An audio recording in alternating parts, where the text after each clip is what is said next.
Torchwood, Kiss Kiss Bang Bang, the first episode of Series 2, is written by Chris Chibnall and starring John Barrowman, Eve Miles, Bern Gorman, Naoko Mori, and Gareth Davids-Lloyd. So Russell T Davies has got an email from his agent that James Masters is wanting to appear in the series, so Chris Chibnall wrote it for him in order to make Captain John Hart like the dark side of John Barrowman's Captain Jack. And they compare his character with Spike from Buffy the Vampire Slayer and Angel. It's a fair cop. You caught me, Slayer.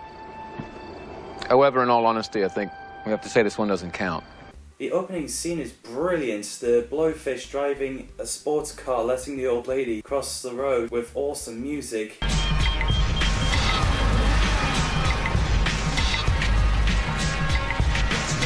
So the blowfish drove off and the Torchwood team, except Jack, is missing still, asking the old lady for the directions where the blowfish is, and she's like, bloody Torchwood. So on the chase, Owen shoots the tyre to stop the blowfish, but he broke into a house, shot the bloke and held the girl hostage. He dared Yanto to shoot him, but then Jack came in and shot him in the head and said, "Hey kids, did you miss me?" I'm like, yes!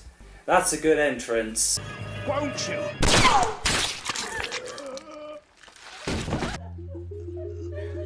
Hey kids, did you miss me? The blowfish are Homoformatus piscis. The name was given to for pissing humanoids with faces strongly resembling a blowfish. Love to see a story with them as the main monsters. Apparently that one is working with Captain John Hart, decided to steal a sports car, embarking on a drug-fueled joyride through Cardiff. Jesus. I'm sure there's a lot of shit going on with that fish. Plus the way he sniffed that girl's neck is like, oh god, this is wrong. Thank God for Captain Jack. So after the title sequence, Jack noticed that the team were all organised without him. He reveals to them that he was with the doctor. I found my doctor. Did he fix you? What's the fix?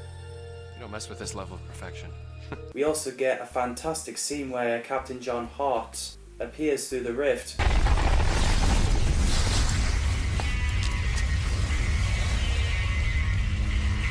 Originally what was going to happen was have Captain John using a pan-dimensional surfboard like the one from Doctor Who Boomtown to appear through the rift, but Chibnall wanted that change, having him walk calmly through the rift so it would look cooler and something that Masters would do every day. I think James Masters is fantastic. I love the outfit. He was wearing it when I met him and got a photo with him back in 2015. Sadly I didn't have time to talk to him though. So after John threw a mugger down the car park roof, he decided to go to a nightclub and tell some people to stay and some go. When bouncers tried to throw him out, he raises two guns. He looks pretty badass, I have to say. Alright, mates.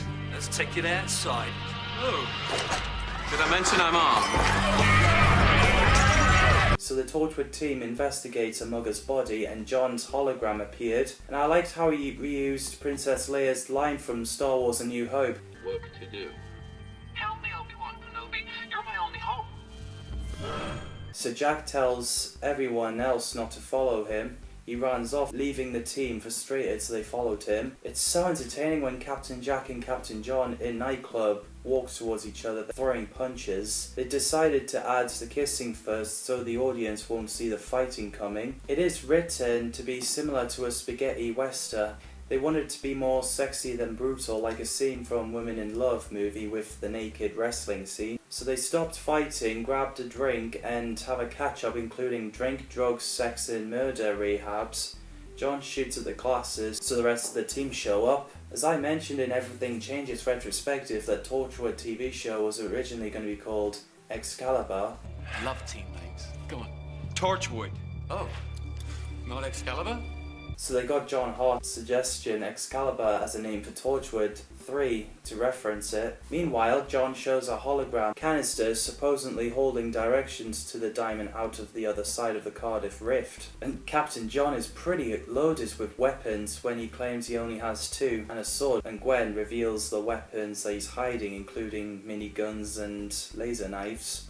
I enjoyed the moments when Gwen asked Jack where he went, and Gwen is engaged and she's going to marry Reese because no one else will have her according to her. Jack advises Gwen not to let John kiss her and get him to walk in front of her. So the whole team split up.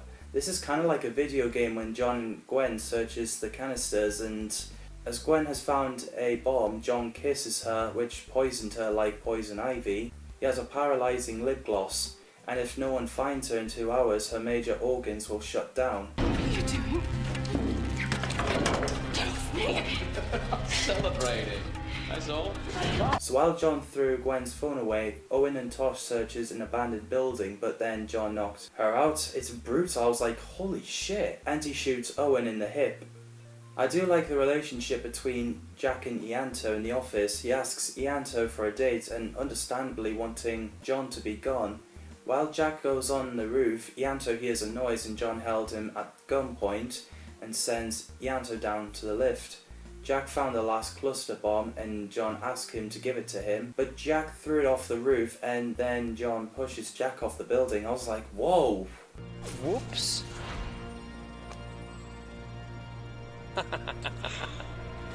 Whoops. And landed on the bench is pretty lethal. While the team finds each other, John takes a small metal pyramid out of the dead blowfish's pocket. Then the team loaded their guns behind him. Jack came back to life, and the entire team tells him no matter what he does, they'll always come back. Stronger every time. Pavement. Now that's impressive. The hologram woman tells John that there's no diamond, and because he murdered her, a bomb that locks onto her DNA is stuck on John. So he tries to take Gwen hostage, but Gwen has a plan that it would kill her and John, but save the city. Tosh said the rift is still open where John appeared, so Gwen takes him there. But luckily Owen and Jack arrived in time to inject John. The DNA bomb came off and threw it in the portal, and they got teleported through time the moment where John arrived. And him took a key out of his mouth, is minging. Ugh. John agrees to leave Fair, but he tells Jack that he found Gray, Jack's brother. I'm gonna tell you. I found Gray. What a story arc. So yeah, I think this is a great start of the series. It gives me the chills watching this. What do you guys think of Torchwood Kiss Kiss Bang Bang? Feel free to let me know down in the comments below.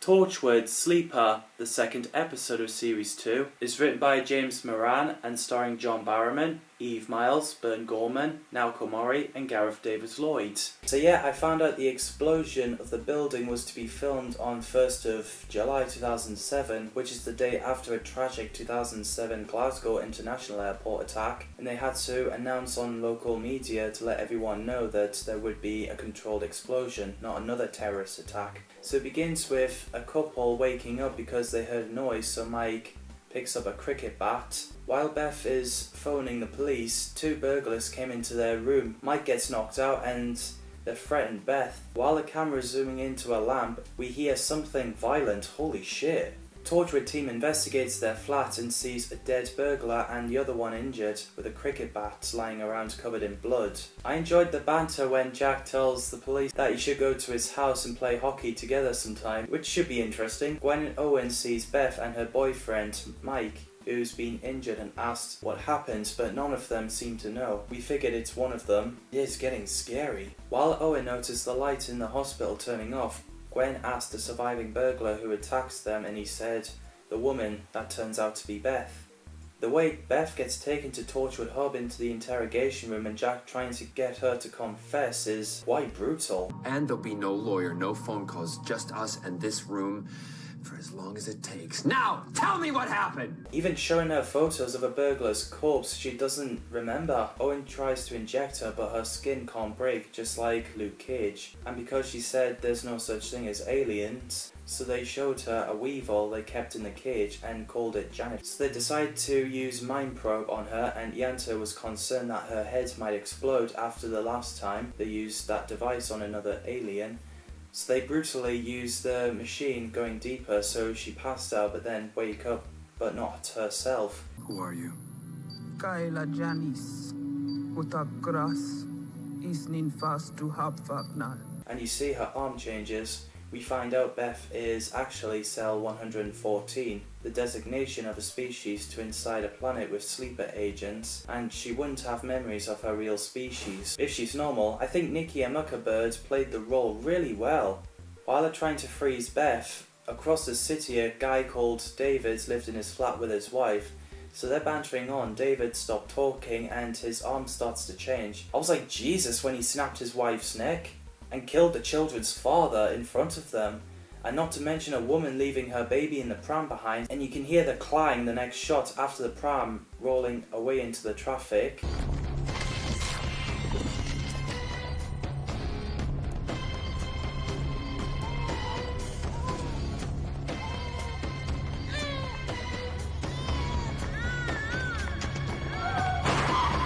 I wonder what happened to that baby. Also, a paramedic ditched his patient who later took a bomb out of his arm and stick it onto the oil tanker.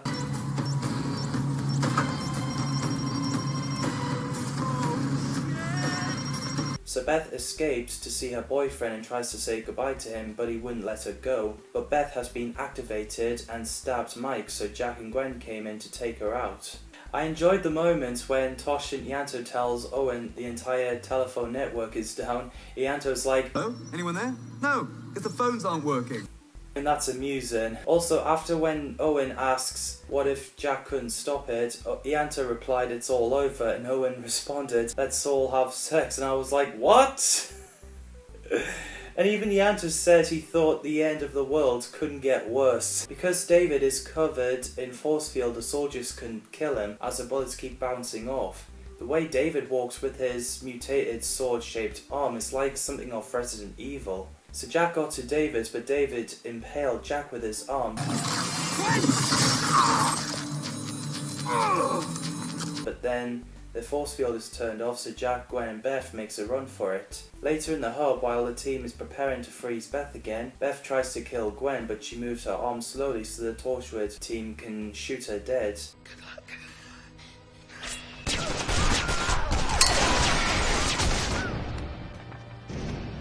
Man, it's a sad episode. I do feel sorry for Beth, but at the same time, she's an alien and, well, she didn't want to be like this. The acting is so good.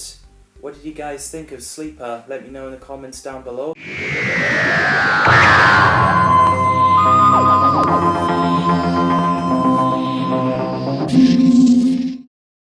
Torchwood to the Last Man, the third episode of Series 2, is written by Helen Rayno and starring John Barrowman, Eve Miles, Bern Gorman, Naoko Mori, and Gareth Davis-Lloyd. So yeah, Helen Rayno wanted a story to focus on Tosh because she loves the character and wanting her to take another step, which is great. So in 1918, during World War I, Gerald, Neil, and Harriet Derbyshire, members of Torchwood, decide to investigate the hospital after they heard the hospital rumours about the ghosts. So after they met a scared nurse, they saw Tommy and Tosh from the other side of the rift, advising him to take his past away, which we'll get to later. Great opening. So in present day, Torchwood decide to wake Tommy up, who's been frozen, and once per year they brought him out of the stasis for test. It's me, Toshiko. And yes, he's still young, just like Captain America, and the inspiration came from a short fictional document written by James Goss for the In-Universe Torchwood Institute website created by BBC Online for the first series. So when Tommy woke up, he was struggling and punched Owen in the face, but luckily Tosh lets him know that she's there. So Tommy got dressed, so then him and Tosh went on a sesh. Tommy Brockless, who's born in 7th of February 1894 in Blackley, Manchester, Tommy fought in World War I, and because of his shell shock, he gets sent to hospital. I think Anthony Lewis did well playing this character. Helen Rayno felt he was a perfect boyfriend for Tosh, and Russell T Davies described this episode as a love story, and indeed it is. Helen Rayno said that their brief relationship was not a mature relationship, but a pretend relationship, as Tosh only gets him out of the box once a year. One of the episode's working title was Soldier's Heart, an American Civil War term for shell shock. The final title recalls an infamous order from Field Marshal Douglas Haig on 11th of April 1918 in response to the German Spring Offensive, which included the phrase "every position must be held to the last man." There must be no retirement. This policy led shell-shocked soldiers like the fictional Tommy to be sent back to war after a very short repercussion period. The scene where Gwen is in abandoned hospital and a guy with one leg moving towards her as fast as he can was really intense. I was like, oh shit, Gwen ran, but he disappears like he's some kind of illusion. That hospital is definitely haunted. Tick tock, wind up the clock, and I start my day over again. So Jack calls the meeting to warn everybody there's two different time zones seems to be attached, 1918 and present day. Owen lets Tosh know that she and Owen became too close. I actually found it funny when Owen thought that poster was from future, but turns out it's just a normal present traffic and painting. So the team have a way to get Tommy back, but unfortunately when he goes back in time, he'll be back to who he was, he'll have a shell shock again, and he's going to get shot by a British army for cowardness, which is horrible. But yeah, they have to send him back to help him to save the future, as Jack saw an old letter. At least Jack allows Tommy to stay over at Tosh until 6:30 in the morning. Jack mentions that he left home a long time ago, but he has no idea where he belongs. But being where he is, he never dreamt to see. So the next day, Tommy puts his pajamas on, then he and the Torchwood team went back to the hospital, and understandably he's scared and doesn't want to go back. So Tosh managed to insist Tommy to go back. Time began to fracture, so Tosh and Tommy arrived in 1918 and tell Gerald and Harriet what to do. So they took Tommy's pass from the bed so Tommy can go back to his bed, like he's never left. Tommy hasn't used the key, so Tosh gets injected to appear where Tommy is in a bed as a psychic projection and get him to use the rift manipulator so the time shift closes. Take me! I'm in there, in the ward, in 1918. You have to take me so I can be here, now! So in the end, Tosh packs Tommy's clothes, Captain Jack thanked her, and she sat with Owen mentioning that Tommy trusted her because she was strong. Helen Raynor mentioned what Tosh had to learn is that Tommy can't be treated like a toy, and the end of this episode is hugely painful goodbye for them both. Emotional episode. What do you guys think of this episode? Drop it down in the comments below.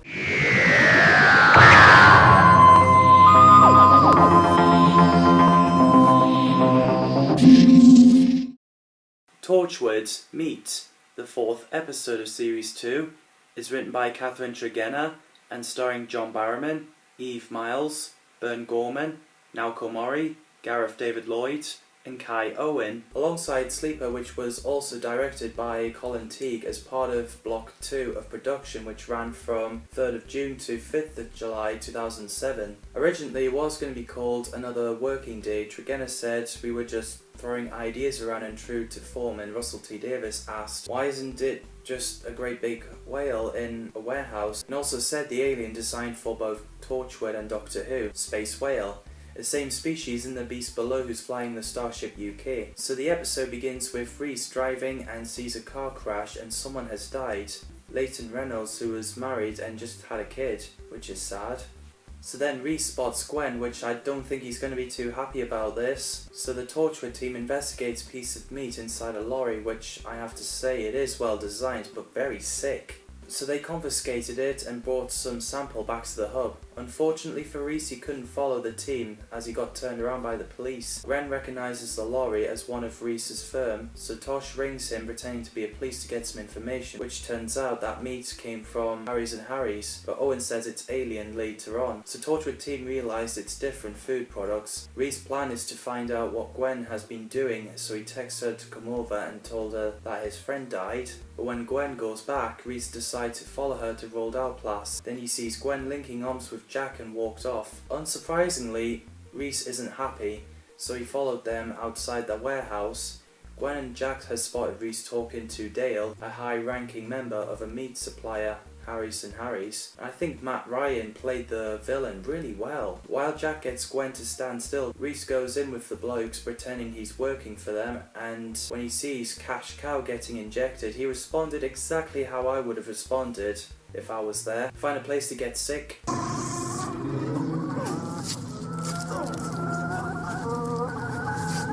So after they let Reese go, Gwen heads back, and I just love the scene where Reese and Gwen ranting at each other. It's pretty entertaining.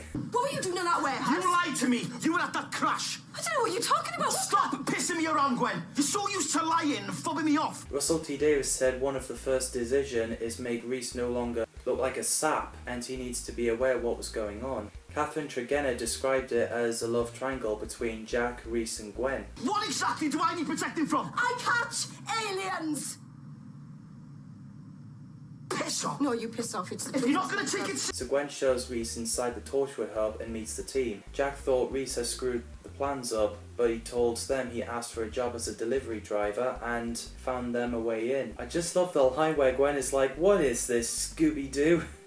I enjoyed the moments where Reese is talking to Jack in the van, talking about Gwen joining the job and Reese wishing Jack is ugly. So the Torchwood team got in the back of the van and left before Reese opened the van door. The bit where they looked inside Cash Cow, I couldn't even look at it. I was like, bleh. So after Reese has a cuppa, the workers found out that there's more people, so Dale hit Reese. So they took him and Ianto into a warehouse. Gwen had to reveal she's there, and yeah, the workers' job is carving the meat out of Cash Cow. Welcome to planet Earth.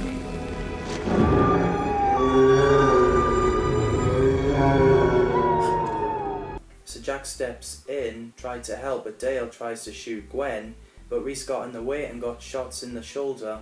You can tell that's true love there. So after the Torchwood team uses a stun gun on the workers, Owen had no choice but to incinerate the Cash Cow. So in the end, Jack gave the workers amnesia pills to forget what they did during the past month. He also said that Reese needs to forget as well, so Gwen has a thought. Reese doesn't see the world the same way, and Gwen wouldn't give Reese the pill, which is understandable. Plus, I don't think we all want to sit through that again. So Jack decided not to fire Gwen. Give Reese my love, and I will see you tomorrow. So that's Meat. It's a great story, pretty sick, with the meat which is well designed. What did you guys think of this episode? Drop it down in the comments below.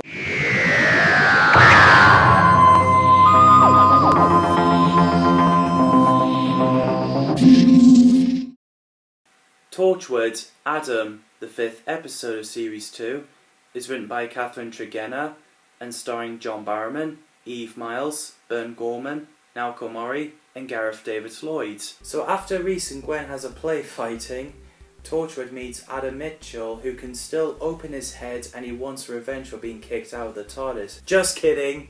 Sorry, I just like to have fun. Perhaps too much. But the truth is, the character is called Adam Smith, who has the power of memory manipulation, and he gave them a false memory in order to survive.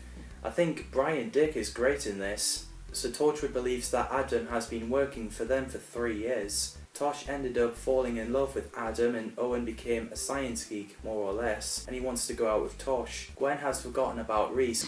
He's deluded! He keeps saying he's my boyfriend. He is. It's Reese. So Jack and Adam takes Gwen out, so Jack records Reese to explain how he met Gwen and their first kiss, calling Reese the rant. Oh, fine, I'll help myself then. Here you are. Keep the change. Buy some spot cream. I'm not coming here again. It's overpriced. Which amused Gwen, so Gwen takes time to try to remember Reese, but she likes their kisses and wanted, well, business. And so did Tosh with Adam. Anyway, Jack gets haunted by his memories when he lost his brother Grey. Back on Bo Shane Peninsula, 51st century, the people were running away from something, and Jack as a child accidentally let go of Grey's hand and lost him. So Jack went to find him, but he's nowhere to be found, and also Jack's father dies. It is pretty emotional, and the music by Ben Foster is outstanding.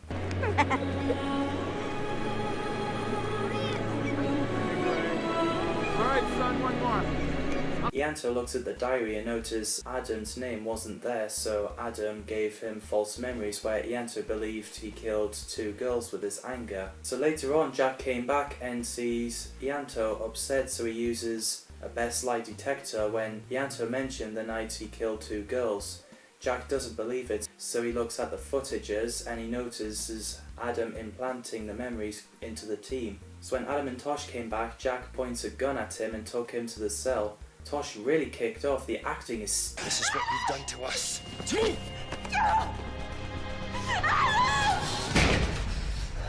So the team needed to take the amnesia pills to forget what happened in the last 2 days, so they can recall who they are. You can tell Owen and Tosh are becoming more than just friends because you see the little smile. Apparently John Barrowman said in his autobiography the kiss between Jack and Ianto continued for more than 2 minutes before the two of them realised that the crew had intentionally not called cut as a prank during filming of this episode. This will wipe out the past 2 days. Well, you'll still keep the bad memories, because they were always yours. So Jack went down to the cell and Adam offers Jack their last happy memory of his childhood, so he remembers when he played catch with his dad and his brother Gray. But Adam came in as a stranger who spoiled Jack's day. Adam threatens that Jack will have no happy memory of his childhood if he took the pill, but he did in the end. So the next day the whole team can't remember what happened the last 2 days. Owen took his glasses off and Tosh sees the flowers from Owen, but he said he doesn't do apologies and flowers. Ianto and Jack has no idea who Adam is, but then Jack discovers the sand in the box. So yeah, I think this episode is well written and really emotional. What did you guys think of this episode? Let me know in the comments down below.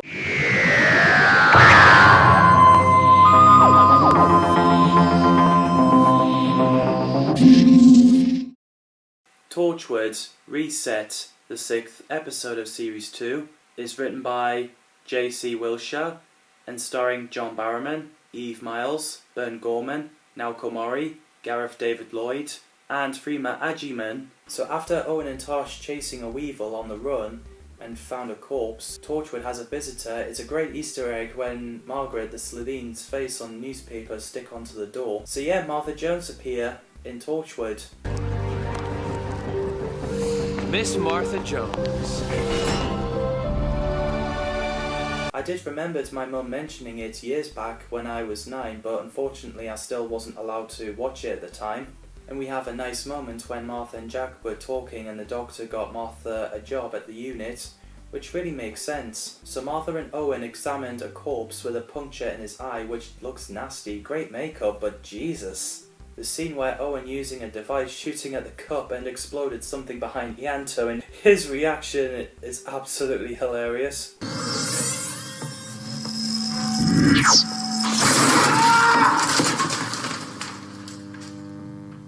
So after they saw a dead woman in the woods with puncture in her eye, they visit to Murray, and the mayflies coming out of her mouth is horrifying. Apparently the mayflies were insectoid alien species used by the Farm, a world's leading clinical and biomedical research company headed by Dr. Aaron Copley, who amused Captain Jack when he asked where did he park his boat. Team learned that the facility recruits people for human trials, and Jack said it's too dangerous for any of his team to go undercover, so Martha decided if the doctor with appropriate knowledge went in, it would be safer. So after Martha briefly asks Ianto about his relationship with Jack, he gave her lenses that act as cameras, which is a really cool gadget, and she goes inside as Samantha Jones. Meanwhile, we discover a relationship with Tosh and Owen. Tosh decided to ask Owen on a date, and he took time to agree. So Martha gets out of the bed and sneaks into Copley's office just before the guards arrived outside the office. Martha finds out a computer screen about the mayfly, the life cycle parasite. This is like a video game with stealth level, where Martha tries to escape and avoiding guards. But thanks to a mayfly, Martha gets captured. In the examination room, Martha gets strapped and discovering her blood cells mutating due to time and space travelling with the doctor. So Martha acts like she doesn't know and then injects her with Reset to see how it reacts. The scene where Billy is getting questioned and Mayfly hatched and flew out of him is so gross. Ugh. It's like Alien film where the alien came out of John Hurt's stomach. So the team drove up to the farm. Tosh, Gwen and Ianto are sent to find the research labs, while Jack and Owen finds the Copley and Martha. While the plumber has kept a weevil, Owen managed to use a device to extract the mayfly from her body safely. Owen, tell me you're sure. You can kill her with that thing. We're losing her! So in the end, the research lab is closing, everyone is ready to leave, but Professor Copley points a gun so they wouldn't get away with it. It was brave of Owen to walk towards Copley to try and reason with him.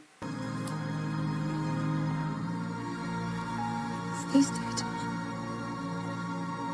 Unfortunately, Copley shot Owen, so Jack shot Copley in the head. It turns out Owen is dead. I was really confused first watching this, as I heard Owen's last appearance is Exit Wounds, the last episode of Series 2. But yeah, I think it's great to see Freema Agyeman back as Martha in Torchwood. And yeah, Owen's death is really sad. What do you guys think of this episode? Drop it down in the comments below.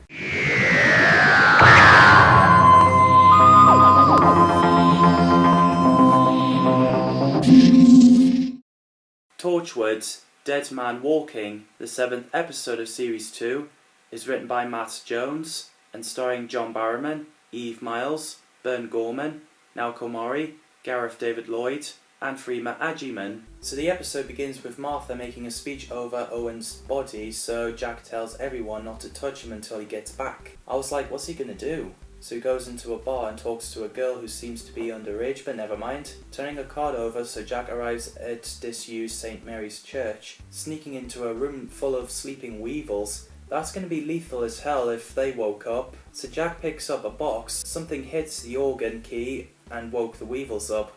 Oh god. So Jack went back to the hub with blood stain on his shirt, and it turns out to be the same gauntlets that Susie used. Well, actually there's two of them. One of them that Susie used and it got destroyed, and they found the other one. So he brings Owen back for everyone to say goodbye to him, but all of a sudden he's back from the dead. He's coming.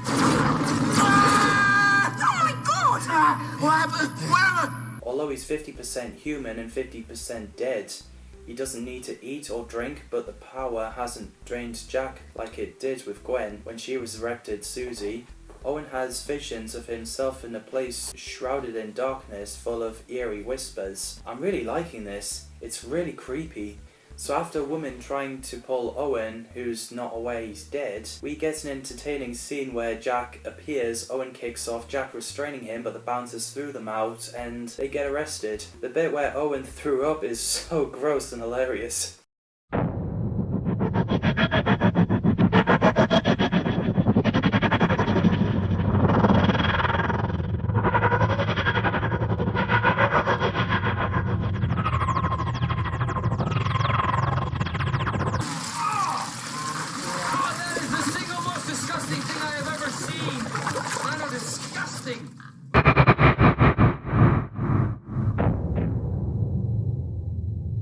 There's funny moments about sex and thoughts.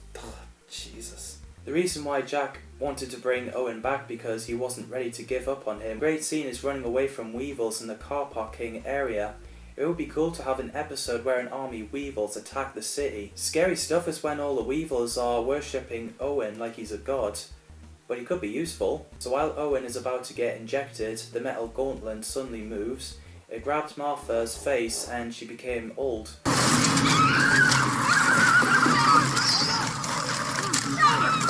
What's happened to her? It's the glove. It did this to her. Owen helped me with her. Luckily, Ianto shot the gauntlet and destroyed, but surprisingly, Owen is still alive. Plus all the black smoke came out of him. Death is a figure in legends. It appeared to Susie and Owen in the afterlife. Owen said it was Durok or hunger, plus death was a mysterious being. So because Martha is old, she gets taken to hospital. After seeing a couple of weevils outside the hospital, the death invades hospital, getting the entire staff and patients evacuated, except a kid called Jamie Burton who suffered leukemia, was in the toilets with his headphones on, playing a game. And it's really intense when he walks around the hospital because you have no idea if the death will get him. But luckily Owen and Tosh saved him. I thought it's pretty cool seeing Owen fighting death.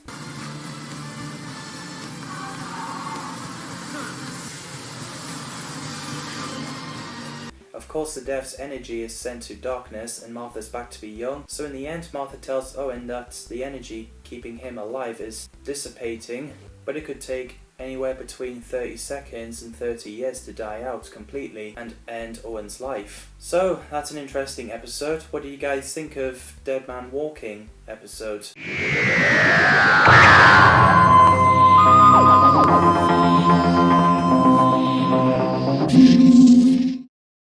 Torchwood, A Day in the Death, the 8th episode of Series 2, is written by Joseph Lidster and starring John Barrowman, Eve Miles, Bern Gorman, Naoko Mori, Gareth David Lloyd, and Freema Agyeman. So this episode begins with Owen reintroducing himself and showing us he can't drown. A woman called Maggie Hopley is about to jump off the car park roof, and Owen decides to chat with her, which we'll get to that in the end. So, during his flashback, unfortunately for Owen, he's off duty because, well, he's dead, but he gets to make tea or coffee for everybody, but he has to stay at the hub so Martha can run some tests for him and do his work. The bit where Owen cuts his hand with a scalpel and gets stitched is hard to look at because it looks painful, and yes, Owen has to stitch every week because he can't heal, so he's definitely not Wolverine. So the Torchwood team has a meeting about this guy called Henry Parker who hasn't left his house since 1980s. So later Owen went to his flat and puts all the food, drinks, toiletries and everything in the bin. Would have made sense if Owen sells them to those who can't afford them, but never mind. I do like it when the tune changes sounds in different shots of Owen's position, like this do do do do do do do do. I thought it's quite amusing, and it's a tune.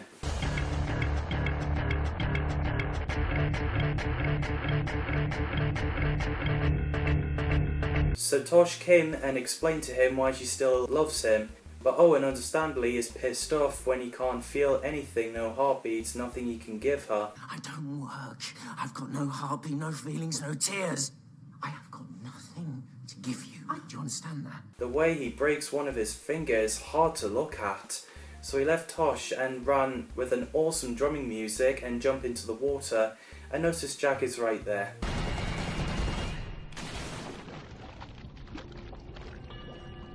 The Torchwood team has another briefing and decide they want to obtain the alien device that Henry Parker has. It's funny that Owen has got a Tintin t-shirt and he's like, very funny guys. Obviously he can't get punched because, well, he's like a glass or paper if you like. One punch and that's him dead. The way he sneaks in and knocking guards out is like an action video game, which is nicely done. I absolutely love Owen's theme. I think Ben Foster does a fantastic job with it.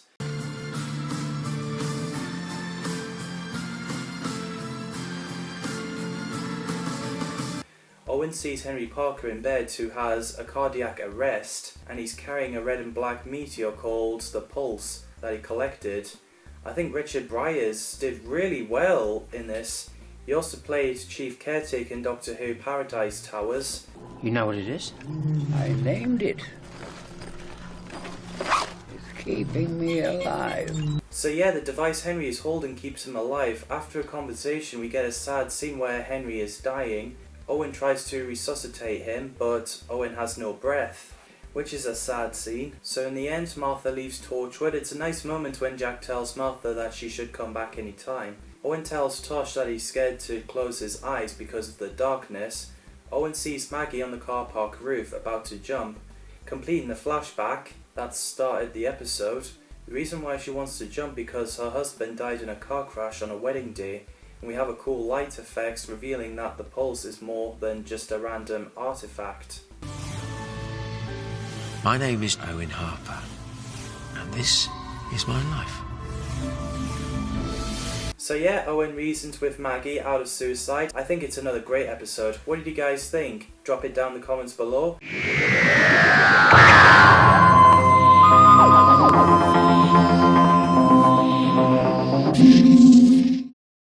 Torchwood, Something Borrowed, the 9th episode of Series 2, is written by Phil Ford and starring John Barrowman, Eve Miles, Bern Gorman, Naoko Mori and Gareth Davies-Lloyd. So the original title was going to be called The Wedding, but Phil Ford, who has worked on Coronation Street, thought it would be too much of a soap opera, which I agree. So it got changed to Something Borrowed. Russell T Davies see that this would enable him to handle a wedding with comedic elements. So before Gwen went clubbing with her mates and a stripper telling Gwen that she's next night before her wedding day, Gwen went after a shape-shifting zombie-looking creatures called Nostrovite. Gwen gets bitten, but luckily the team shot it. Holy shit, that creature is scary. So then she goes clubbing. Next morning Gwen wakes up looking at her wedding dress and realises she's pregnant. Gwen, you're pregnant. Almost full term. Oh, get off! It bit me, Jack, that's all. Jack tells Gwen that some aliens keep their bloodline going by passing eggs onto a host inside. They meet you until ready to be born, so he tries to get Gwen to cancel a wedding, but understandably Gwen refuses while eating gherkins. Apparently that was Eve Miles' idea for Gwen eating gherkins after waking up to find out she's pregnant, as the script had only specified the character drinking a glass of water. Gwen asks Owen if her life is immediate danger, and Owen replies that if she and the alien fetus were biologically incompatible, she would already be dead. So Gwen decides to wait until after the wedding to have the alien fetus removed. So Gwen shows Reese her pregnancy, but he doesn't take it too well, saying something like, "Bastard Torchwood, pregnant, you're pregnant!" It's a great line. Reese also tries to cancel a wedding, but Gwen insists that he doesn't, and she wants to marry him more than anything. Gwen has no idea how to explain to the family because it would devastate her parents if they lost their grandchild. This is the first episode we see Gwen's parents, Mary and Geraint Cooper, played by Sharon Morgan and William Thomas, and I think they're really good. I enjoy their relationship with Gwen. I buy them as her parents. We also have Banana Boat, no idea why he's called that, but he's a best friend of Reese and he has a crush on Tosh. And yes, Banana Boat is also the name of a song by Harry Belafonte, which that song is known to play in the Beetlejuice, directed by Tim Burton. Come, Mr. Tallyman, tally me banana. Which, funny enough, Bern Gorman appears in the second film, Beetlejuice, as the vicar. Okay, let's get back to Torchwood. Meanwhile, Carrie the Nastrovite takes Mervyn to a bedroom for business, but then mauled him to death. As Tosh and Banana discovered his corpse, they get tied up. I couldn't even look at that corpse as I remember how gross it looks. Ugh. As Geraint is walking up the aisle, Jack bursts in to stop the wedding. Russell T Davies felt it would be irresistible to have the wedding temporarily halted by the one man Reese doesn't want to see running down the aisle. The scene after Owen and Yanto rescue Tosh and Banana, Gwen's friend screaming at the corpse, is just a funny scene, so she runs off. Yanto tries to stop her but failed, so Jack ordered him to jam the phone lines so no police will get called. So after Jack reveals to everybody about Torchwood, Nastrovite revealed itself. It's a pretty cool scene when Jack and the Torchwood team shooting at it while it jumped out the window. While Owen is planning to use the Singularity scalpel, but Reese's mum walks in saying there's a monster, so Owen walks out. When the Torchwood team hears Reese's mum with the couple, they spotted her with Gwen's mum, so the team went into the room and they thought that Brenda was a Nastrovite, but Gwen recognises her awful perfume smell. I'm not an alien! So it turns out they got the wrong Brenda, and the bit where Reese punches Jack for calling Brenda a horrible name, I was like, ooh, yeah! Well, I recognise that bloody awful perfume anyway. It's Brenda, Jack. It's Brenda. Oh, that's for calling my mother an ugly bitch! Reese kicks ass. I think Kai Owen is fantastic as Reese. Phil Ford said whilst Jack is the series hero, Reese is the hero of this episode. And damn right he is. So the team and Reese ran to confront Nastrovite, but it takes Mary Cooper hostage, demanding her child in exchange, which is intense. Oh, the bond between mother and child is a wonderful thing. Let her go, okay? You mother for my child! No deal. As Nastrovite releases Mary, the team shoots it, but it gets away. While Owen shows Reese how the Singularity scalpel work, Nastrovite seems like to get off with Gwen as Captain Jack. Luckily, Owen and Reese rescues her in time, so Gwen and Reese runs inside the barn. Nastrovite tries to break in. Reese uses that device to remove the egg from Gwen's insides. I just love the scene where Reese arms himself with a chainsaw in front of Nastrovite, and then the chainsaw stopped working and said, "Fuck." That is actually amusing. So he called Reese a bad boy and tries to kill him, but thankfully exploded in time where Jack used a big laser gun. Phil Ford actually compared Reese holding a chainsaw to Ashley Williams from Evil Dead, which I have to say it's a good comparison.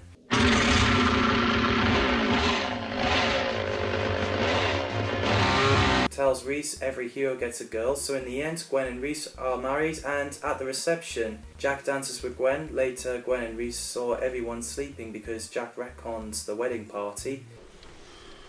You retconned our families. So they won't remember the Nastrovite attack, and Jack is back at the hub, look at his old wedding photos. So yeah, that's something borrowed. Phil Ford describes the tone on all out rom and action rollercoaster ride with a lot of comedy in it as much as thrills and nasty monsters. Russell T Davies said the whole point is just for a laugh. Shame a lot of people didn't like it because of the comedy. I don't think there's anything wrong with it, to be honest. I think it's great and amusing. What do you guys think of Something Borrowed? Let me know in the comments down below.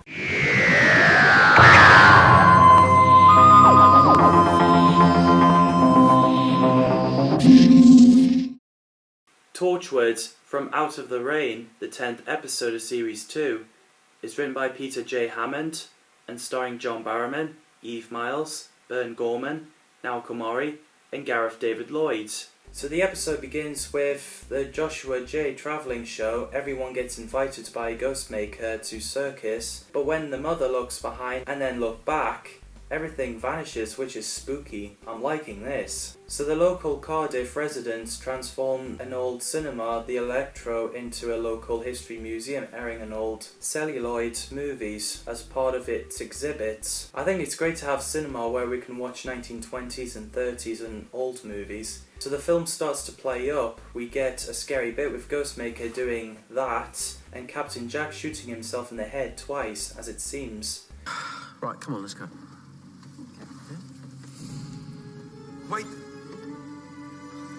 And the machine won't switch off. Jack admits that he was once part of such a show as The Man Who Could Not Die and describes one trope known as the Night Travellers. So the Ghostmaker and Pearl sees a woman at the bus stop and puts her every last breath in the flask, which is scary. Ghostmaker was the leader of the Night Travellers and he has a girlfriend, Pearl. I think Camilla Power and Julian Bleach, who later played Davros in Doctor Who, also played the Nightmare Man in the Sarah Jane Adventures, was so good in this. I'd shit myself if I see them in the street. Come along now, ladies and gentlemen. The night won't wait forever. So while the Torchwood sees a petrified looking woman, Ghostmaker and Pearl decide to take the breath out of the owner of Winster Cafe. The Torchwood looks at the short film and Jack tells them about the Night Travellers. All a Ghostmaker and Pearl does is just take every breath out of the victims, and an old lady, Christina, explains to Jack and Yanto about the Night Travellers, and in the early 20th century her family got taken and she was confronted by Ghostmaker and Pearl but managed to escape. And because of her severe phobia of travelling shows, she got put into psychiatric hospital. Ghostmaker. He wanted to take my breath and put it in his flask. Christina is played by Eileen Estelle, fantastic actress. Plus I knew her as Grandma Georgina in Tim Burton's Charlie and the Chocolate Factory. By the way, that attic looks pretty familiar. So while the team investigates, Ghostmaker decides to release his mate out of the film, which is scary. Because Owen has no breath, he's no use to Ghostmaker. What are you? There's not a breath in your poor sad body. So Yanto took the little flask from him and ran off. So Jack rips open the camera and exposes the film to sunlight, effectively exorcising the ghosts.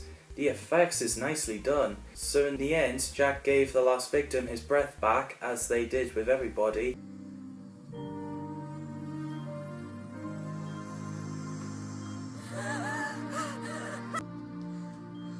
Welcome back.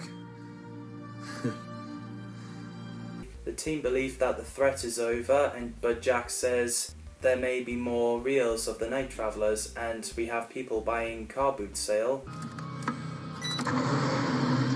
So, that's a creepy and interesting episode. What do you guys think of From Out of the Rain? Let me know in the comments down below.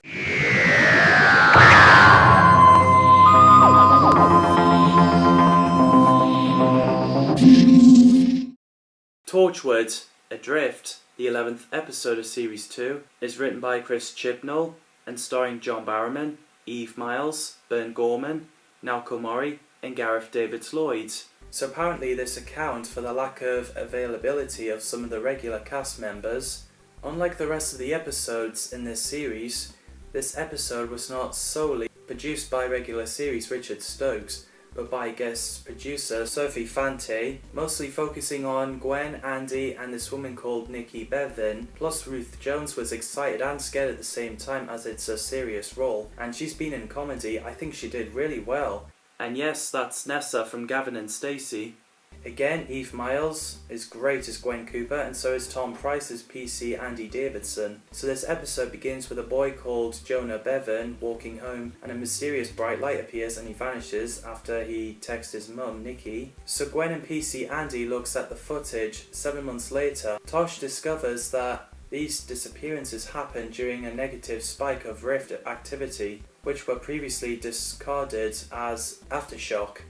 Gwen lets Jack know about the missing people, so he tells her that nothing can be done and stop with the investigation, but Gwen refuses. Because it was too important to her, it causes an argument between her and Reese when he wants to have a kid, and she decided to change the subject. When you're with me, we deal with us, right? Our lives. You got a problem at work, you sort it at work. I find it really funny when Gwen walks into Jack and Yanto smooching with their tops off and grabbing each other. Jack, Oh, God! I'm sorry. So she walks off laughing and apologises for interrupting their sexual intercourse. A funny line is when Jack says, "Always room for one more. We could have used you an hour ago for naked hide and seek." We could have used you an hour ago for naked hide and seek. He cheats. He always cheats. According to John Barrowman, that scene took a couple of takes because Eve Miles was laughing her ass off, which it happens. So, moving on. Gwen tells Jack that she wants to continue the investigation, but Jack said no, then walks back into his office, and Yanto secretly gave Gwen the information of a hidden location. Poor Andy, as Gwen got him to order a coffee so she can sail away in the boat, leaving Andy in the docks. Gwen travels to Flatholm, which is in an island in south-southeast of Cardiff Bay in the middle of the Bristol Channel. Obviously there was something going on. Tosh doesn't know about it, but Jack definitely does. In the facility, Gwen notices all the names are missing people, and she spots Jack there and demanding him to see Jonah. And apparently he has aged 40 years and is very deformed. We find out that Jack set up the facility when he became the leader of Torchwood to care of victims of the Rift, which is a great explanation. So Gwen tells Nikki that she's found Jonah, and then she phones Andy, who understandably is still pissed for using him, to tell Nikki that she's not mad. So Nikki and Gwen went to the facility and she was horrified and thinks that's not her son. But then Jonah tells her things that only he'd know, which made Nikki realise that's her son. Which is a great reunion. Oh, the sights I've seen, Mum. But staff asks them to leave, but Nikki refuses and wants to take Jonah home, but he's growing distressed and he's starting to scream, which is terrifying.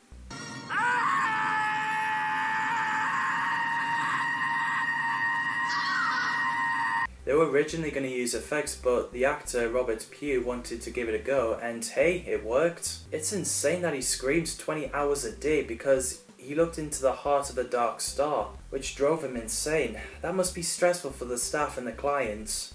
So in the end, a week later, Gwen lets Nikki know that she can visit her son anytime, but she wishes that she didn't know about it because she had hope before she found out, which is really sad to watch. Before you, I had hope. So Reese asks Gwen what happened, and she told him about Jonah.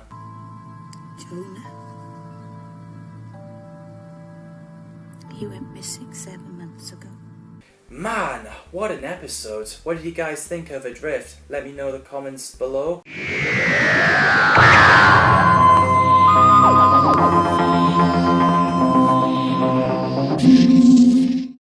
Torchwood, Fragments, the 12th episode of Series 2, is written by Chris Chibnall and starring John Barrowman, Eve Miles, Bern Gorman, Naoko Mori, and Gareth David Lloyd. So yeah, in this episode, the Torchwood team, except Gwen, finds unidentified life forms, so they investigate an abandoned building. But then they realised it's a trap! So the building collapses, and every team gets a flashback on how they joined Torchwood, which is interesting, as Gwen slept in, so Reese decided to give her a lift. to that building. Starting with Captain Jack's story set in 1392 deaths earlier, he woke up after being impaled by a smashed bottle. Ah! Oh, not again.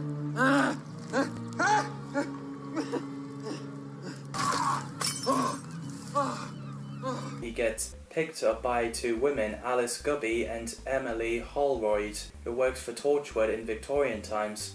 So they analysed Jack by killing him, including drowning him, and shot him. Put that down before someone gets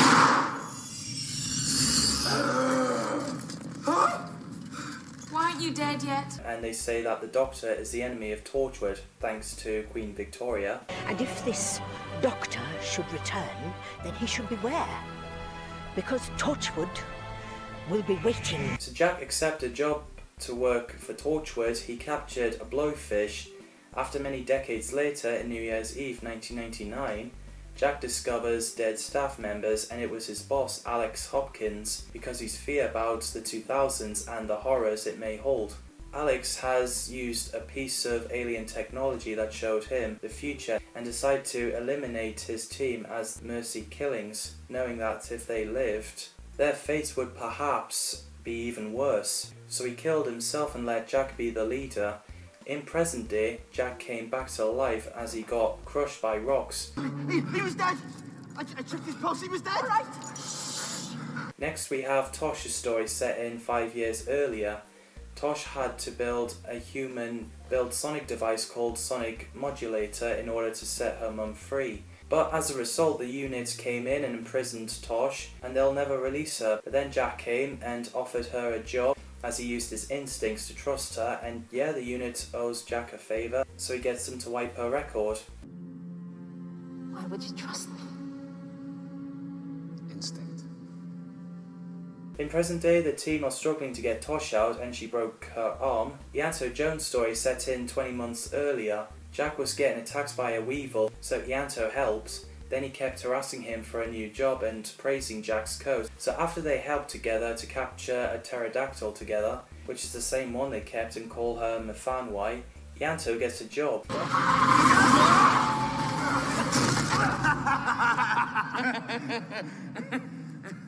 In present day, Jack and Gwen helped Ianto out of the rocks.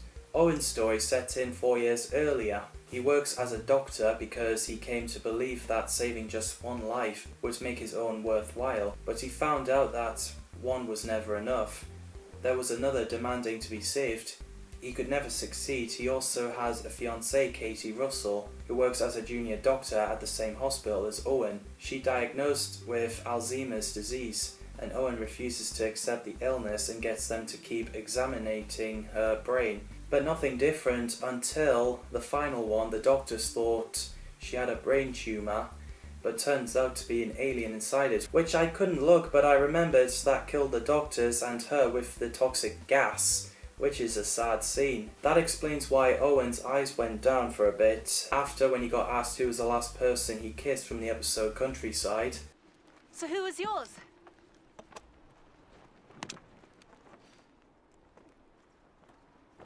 This is where Owen meets Jack. After when he looked at her grave, he understandably attacks Jack, saying he could have saved her. I'm sorry. Who the hell are you? I tried to tell them you should prepare for the worst. You can't come back. But then he agrees to join Torchwood.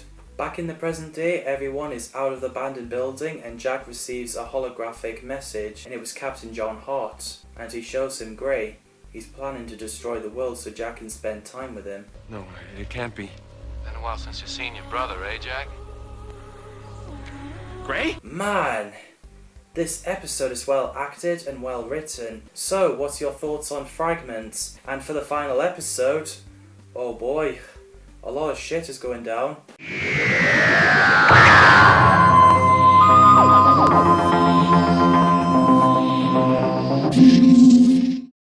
Torchwood, Exit Wounds, the 13th episode of Series 2, is written by Chris Chibnall and starring John Barrowman, Eve Miles, Bern Gorman, Naoko Mori, Gareth David Lloyd, Tom Price and Kai Owen. The last episode of Torchwood Series 2 and the final appearance of Owen and Tosh.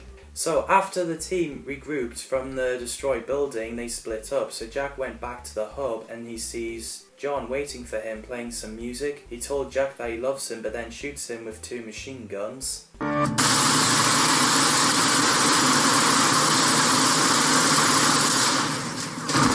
In the police station, Reese and Gwen arrives and sees 4 dead policemen seemingly mauled to death, and it was the Weevils. The way they move the camera does make it look a little bit more scary and brutal.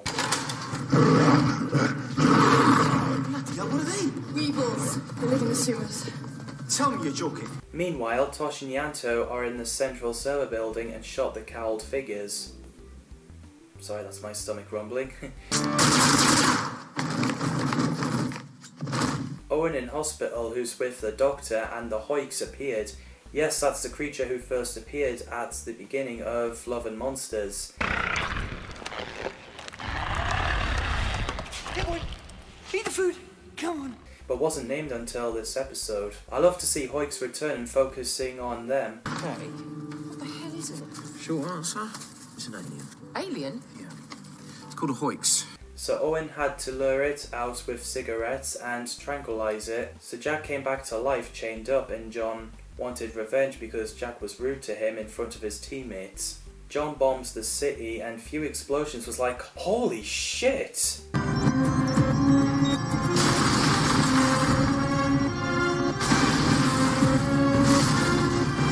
So then they teleported to 27 AD. Jack finally reunites with his brother Gray, which is a nice moment. I always knew we'd find each other again. Until he became a bad guy and stabbed him. Sorry's not good enough. I was like, whoa! So then Jack fell into a massive hole.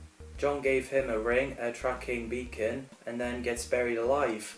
So yeah, Captain Jack's brother is a bad guy because for years he's been through unspeakable torture, and Jack didn't look for him. Also turns out that John was actually a good guy. It was Gray who placed a bomb on him to get him to do what he was told. So Gwen tells the police what to do and then went back to the hub and faces John, but he reveals to her that he came to help Torchwood.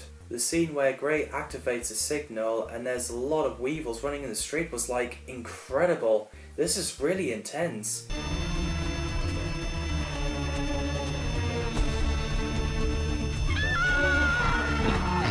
It also prevents Yanto and Tosh from getting to nuclear power station to stop the meltdown, so Owen goes instead as he's the king of Weevils, because if Yanto and Tosh shoot the Weevils to make their way through like a video game, they wouldn't stand much of a chance. Owen has reached the nuclear facility and explains his knowledge to a scientist about nuclear station, so she thanked him and left with the Weevil spray. So while Yanto, Gwen and John gets locked in the cell by Gray, the scene where Tosh is talking Owen's way through to stop the meltdown, and she got shot like, whoa! Oh no! I really did not see that coming. Now.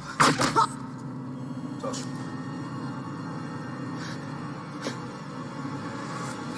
It was Gray who shot her, and she's badly injured as she was trying to help Owen to stop the meltdown. While Tosh calls over to get to the communicator, Gray finds Jack in the container, and Jack tells him that he forgives him. I forgive you. How did you survive? Which is similar to how he saw the doctor went to the master telling him he forgives him before the time got reversed. I forgive you. Jack reveals that he got discovered in 1901 by Alice Guppy, so he gets the Torchwood to freeze him and set the alarm to defrost in 170 years' time, so it happened. It's such a sad moment when Jack had to suffocate Gray with his tissue.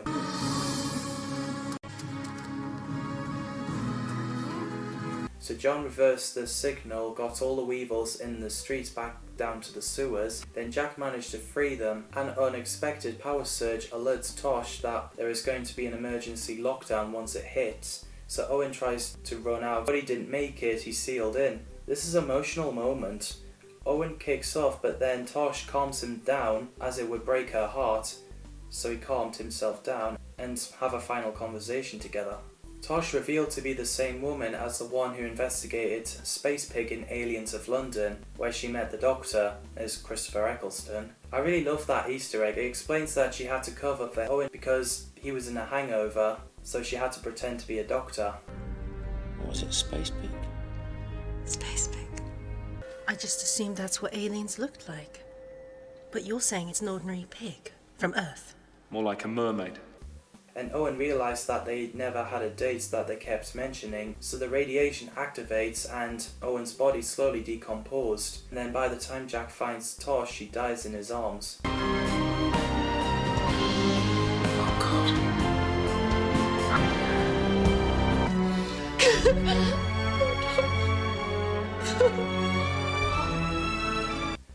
Oh, this is really sad. I do feel like crying watching this. John Barrowman felt Owen and Tosh's death was too soon. Bern Gorman was totally gutted, and Naoko Mori was upset by that decision, but she also said that she felt it was effective when it comes to shocking fans. So Jack puts Gray in the container. John suggested killing him, but Jack understandably said there's been enough death. So in the end, Jack and Gwen gather Owen and Toshiko's personal belongings for archive. Jack, Gwen and Ianto watches a farewell message from Tosh. Gwen felt that she couldn't go on, but Jack says the end is where we start from. So yeah, that's Exit Wounds. The end is where we start from. I think this is the best Torchwood Series 2 episode because it's intense, mind-blowing and really sad. What do you guys think of Exit Wounds? Did it make you cry? Drop it down in the comments below. As always, thanks for watching and see you in the next video.